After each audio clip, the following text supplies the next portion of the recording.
Have you ever had one of those days, or I mean, maybe one of those years, where you just felt completely overwhelmed? Oh, absolutely. Like you are just failing at life, dropping all the balls, and you pause and wonder, wait, is it actually me that's broken, or is the system I'm living in just rigged? Yeah, that creeping suspicion that maybe you aren't the problem. Right, you know that feeling, right? That maybe the rule book you were handed is actually the issue. It is a profound realization when it finally hits you. Hmm, Because, I mean, we spend so much of our lives trying to fix ourselves. totally. We try to optimize our morning routines.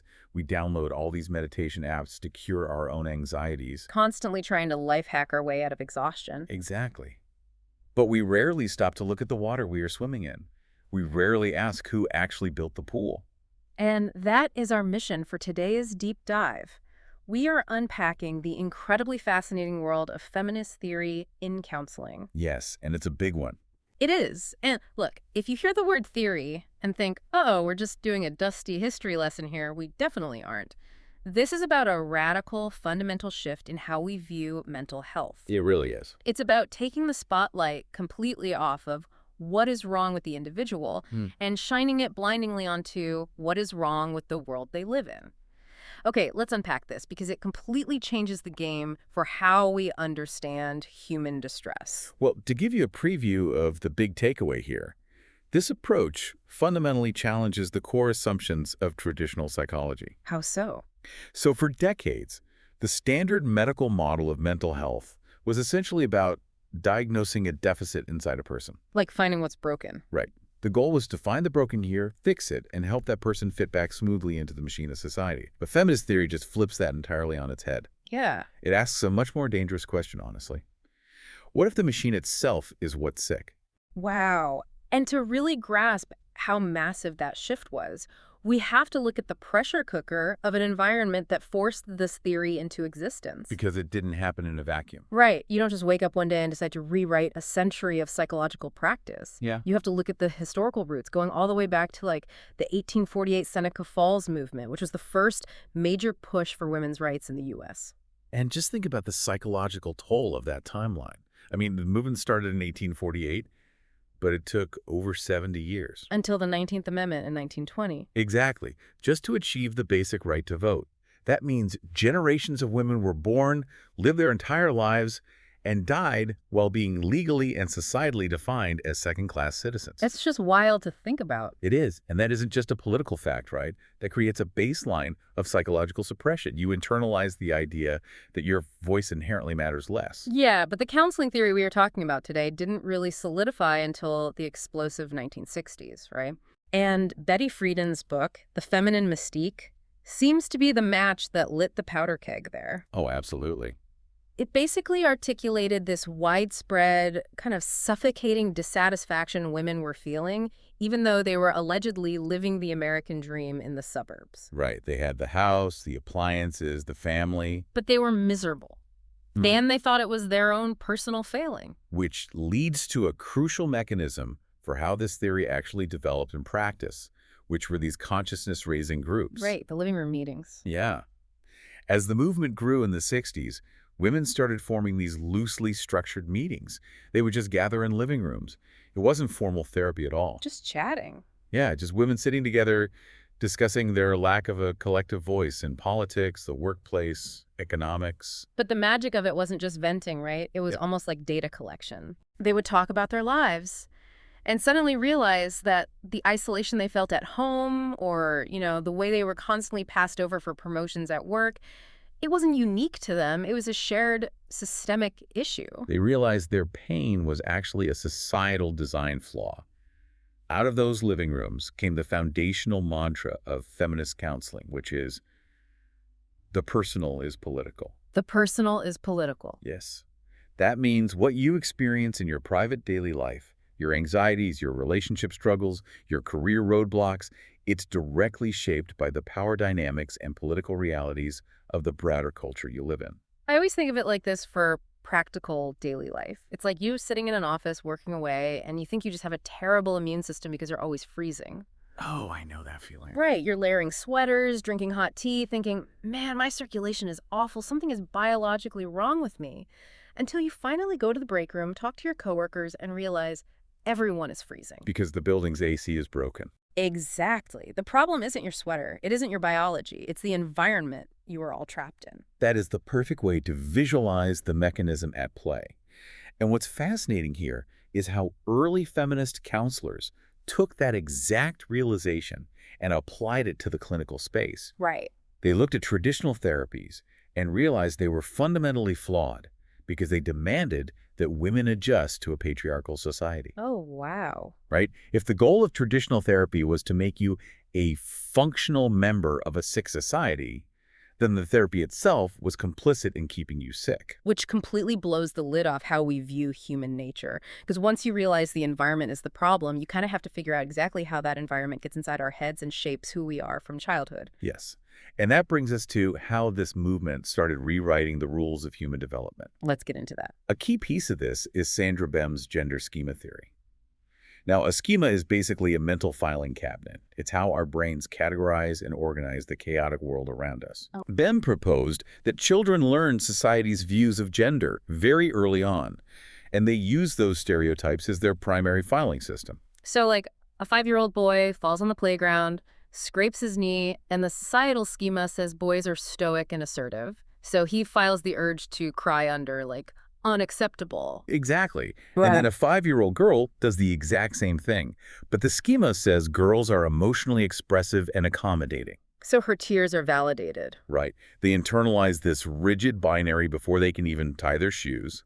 And traditional psychology, which was overwhelmingly developed by white men, used those specific male-centric traits as the ultimate baseline for what constitutes a healthy, mature adult. Okay, hold on. I want to genuinely push back on that for a second. Yeah, sure. Because if we look at those traditional benchmarks for being a successful adult, things like extreme independence, self-sufficiency, logic, competitiveness, aren't those objectively good survival skills? Like, if traditional psychology, built by men, prioritized those, doesn't that just mean they figured out the best way to navigate a tough world? Are all those old benchmarks really just skewed? That's an important question, and it's a vital distinction to make. It is not that independence or logics are inherently bad traits. Okay. The problem arises when those specific traits are made the exclusive gold standard for mental health, while the traits traditionally socialized into women are viewed as developmental failures. Oh, I see. For a long time, traditional theories viewed dependency, or a deep need for connection, as a deficit.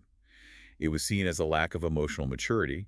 You weren't considered a fully actualized adult until you basically didn't need anyone else. Okay, so it's not about independence being toxic, it's about pathologizing connection. Exactly. Which brings us to Carol Gilligan's groundbreaking work on moral development. Right, because traditional theories claim that the highest stage of moral development was valuing abstract justice and individual rights above all else, right? Cold, hard logic. Yes.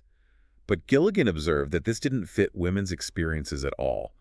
She found that women often evaluate morality through a lens of connectedness and care. Interesting. It's not about abstract justice. Yeah. It's about relationships, context, and responsibility to the people around you. And then you have Jean Baker Miller's relational cultural theory, which takes that even further. Oh, absolutely. She argued that a woman's sense of self is actually organized around being able to make and maintain affiliations. Yes, and feminist theory looks at these traits. Empathy, the desire for affiliation, prioritizing relationships, and reevaluates them completely. It argues that connection and empathy are immense strengths, not signs of weakness or immaturity. The old psychological benchmarks were basically just measuring the wrong things. Exactly. It's like we were grading everyone on a standardized test where only one specific demographic got the study guide, and everyone else was told they were just naturally bad at the subject. That's a great analogy. So, we know the history. We know how gender expectations shape our mental filing cabinets and how the old benchmarks were rigged. But I'm trying to picture the actual application of this. Sure. How does this translate to someone sitting down on a therapist's couch today? Like, if we are treating a societal problem, how does that work in a one-on-one private room?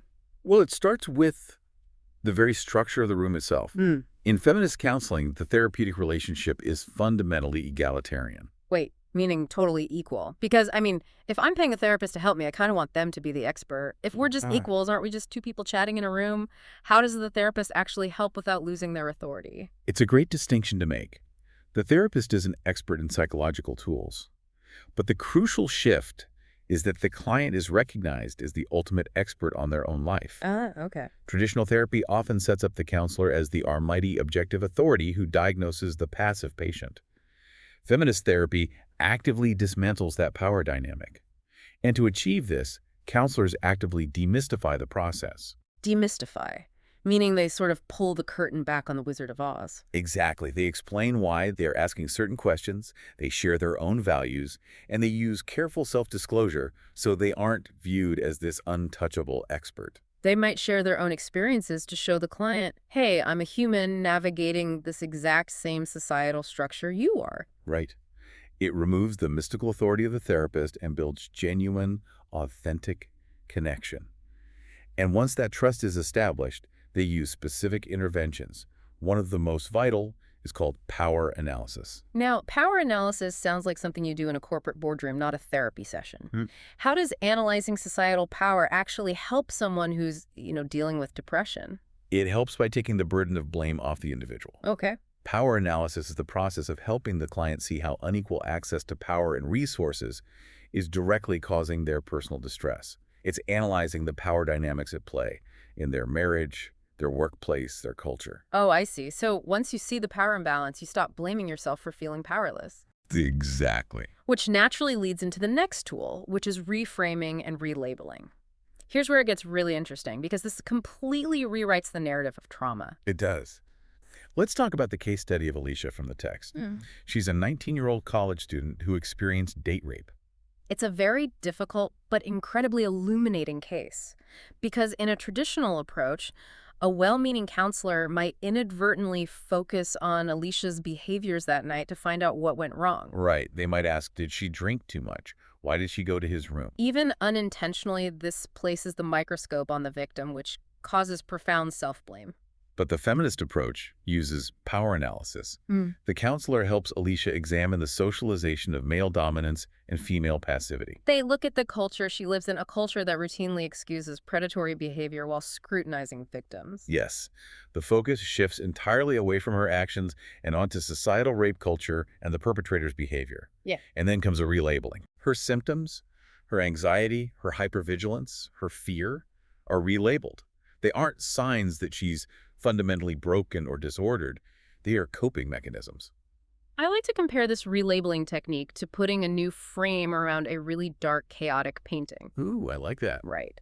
The picture itself hasn't actually changed, but the new frame highlights that it's a picture of survival in a storm rather than just a picture of a mess. That is a brilliant way to put it. The symptom isn't a glitch in Alicia's brain. It's a highly accurate survival tactic in response to an abnormal traumatic event. And that highlights a major critique feminist counselors have of traditional medicine, specifically tools like the DSM, the Standard Diagnostic Manual for Mental Disorders. Yeah, they are notoriously cautious about slapping labels from that book onto their clients. Extremely cautious.